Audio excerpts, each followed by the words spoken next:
created this engine, specifically for Battlefield 3 originally, and then, we came to the conclusion that other people actually have use for this, and I think it's pretty amazing that, you guys are making a racing game out of our engine. It is, definitely, because without the engine, we wouldn't have been able to deliver our concept and using the key technologies that the engine provides. Since Battlefield 3 is the true successor to Battlefield 2, we need to make everything bigger and better, basically. So we needed to develop new technology for doing that. So one of those things is streaming the content into the maps. With that, we can build the biggest map we've ever done before. And I think that's something that you also benefit a lot from, right? Definitely. For Need for Speed, the concept that we went with, the coast-to-coast race, really couldn't have been built without scale. In order to pull off what we need to do, we basically doubled the length of our tracks. We quadrupled the number of textures, wow. 4 times the number of objects. So the scale for us just wasn't achievable on our old engine. And it's the terrain system that you guys developed, obviously, that allows us to basically have our vistas that we have. When you drive down the highways, you can see for miles out in the desert, you can see for miles out in the mountains, and it really sells that sense of journey in Need for Speed. The destruction enables us now to do things that no one else is able to do, really. Like, just seeing other players from playing other shooters coming into Battlefield, where, when I play Battlefield now, it's natural for me to just go through the walls. So if I'm driving a tank and there's someone hiding behind the wall or a sniper somewhere far away, I just take out the whole building or, the wall that he's hiding behind. While, like, you say people that not used to playing Battlefield and they're trying to run around the walls all the time, and I'm just like laughing at them what they're doing. It's kind of cool to see how that also is implemented in Need for Speed. Yeah, for sure. In Need for Speed, it basically allowed us to create the epic journey we wanted to create for Jack as he's on this coast-to-coast race. Car racing has often been a very sterile environment, doing laps around a circuit. And as a genre, I don't think we've actually made the advancements that you guys have made yet. So for us, it was all about harnessing that power to create objects you smash through on shortcuts, or whether you're driving down Chicago and you're being chased by a helicopter and cars are blowing up and you're seeing pillars explode all along the drive. It really has allowed us to set the bar a little bit higher as a racing game across the board.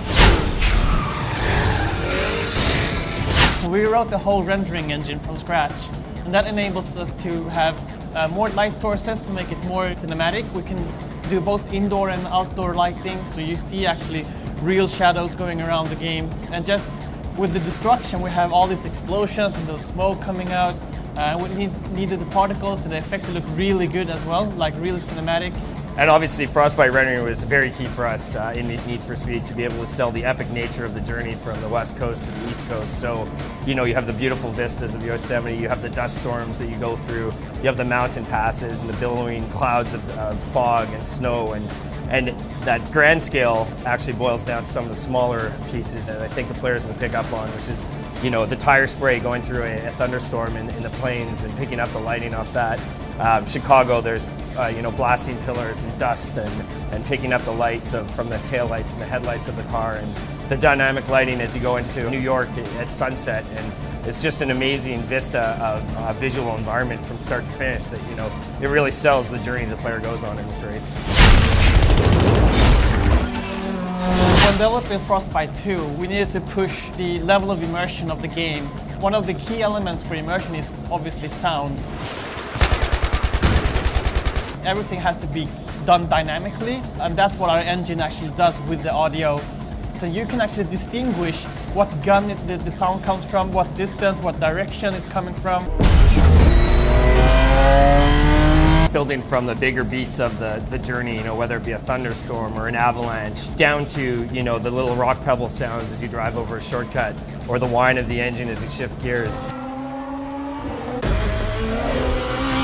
What it's allowed us to do is basically build more and more layers of sound, that the inputs are coming from the right places, and that as you pass by a given sound or explosion or hear something in the distance, that it feels right and it feels balanced, and you get the perception and that everything's working as a package.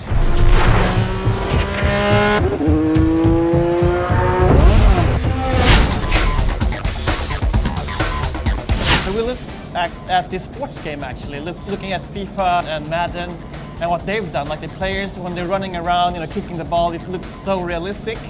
And imagine that we took that animation system and brought that into a shooter game. So when the soldiers are running around, gunning each other, It looks so fluid, so realistic. And then for us, we start the game at a very tense, cinematic moment, and Frostbite basically has allowed us to create that very human aspect, which is one of our key tenets for the game, and really bring the emotion out in Jack as he opens the game up.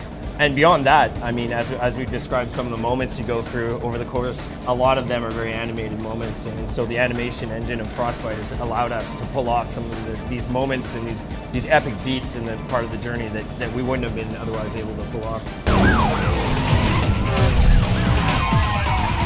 I think it's great that we've made this engine and then be able to share it with other teams and just like focus on actually making the game and not the technology. And just that we actually got stuff back from you guys. We have roads, and they built a tool for building roads. We actually could bring that tool back to Battlefield so we could build roads faster, for example. I think that's pretty cool. And then for us, we knew the game we wanted to make. We looked at a number of different options, and Frostbite 2 was the one that allowed us to develop the concept and build the game that we wanted to do.